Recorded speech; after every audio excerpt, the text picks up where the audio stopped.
действительно было много заслуг, но я Жүзү катышып меценатынан жаткан жери жайлоо болсун, топурагы торпо болсун.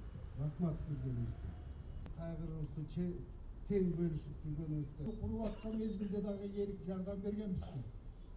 Урматтуу агайын туугандар, мына өзүңүздөр көзүңүздөр менен көрүп отурасыздар. Алган жакшылыгын Алла тааласы балдарга, уул кыздарга, бир туугандарга берсин.